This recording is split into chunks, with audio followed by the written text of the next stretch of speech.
இந்த கதையை வெளியில் சொல்லலாமான்னு தெரிலங்க. ஆனால் கொஞ்சம் த்ரில்லான அனுபவம் தான். அன்னைக்கு நேரம் மட்டும் என் பக்கம் வேலை செய்யலைன்னா இன்றைக்கி நான் இருந்திருப்பேனான்றதே ஒரு டவுட்டு தான். ஒரு நாள் நைட் 10 மணி மாதிரி இருக்கும். கொழும்புல ஒரு பர்டிகுலர் ஏரியாவில் வேலை முடித்து தனியாக நடந்து போயிட்டுருக்கேங்க. அந்த இடத்துல பெருசாக ஆள் நடமாட்டம் இல்லை.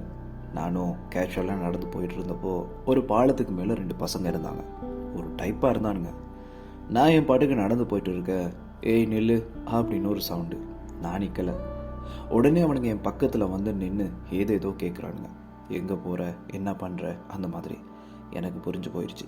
நான் போக ட்ரை பண்ணுறேன், அவனுங்க என்னை விடுற பாடு இல்லை. சட்டுன்னு ஒருத்தன் பிளேடையும் இன்னொருத்தன் கத்தியும் எடுத்துட்டான். எனக்கு என்ன பண்ணுறதுனே தெரிலங்க. என்னோடய ஃபோன், பர்ஸ் ரெண்டையும் கேட்குறானுங்க. அவ்வளோ என் ஃபோன் கவரை கூட கலட்டி காட்ட சொல்கிறானுங்க. தெய்வாதீனமாக அன்னைக்கு எதுலேயும் காசு இருக்கலை. நல்ல நேரம், எவ்வளோ கேட்டோம் என்னோடய ஃபோனை அவன் கையில் கொடுக்கவே இல்லை. கற்பனையில் ஹீரோ மாதிரி அடிச்சுட்டு ஓடிடலாம்.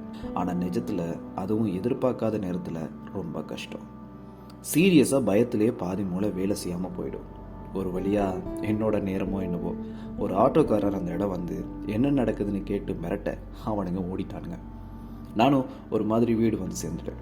அன்னையிலேருந்து லேட் நைட்டில் எங்கே போனாலும் ஆள் நடமாட்டம் இல்லாத வழியை யூஸ் பண்ணுறதே இல்லைங்க.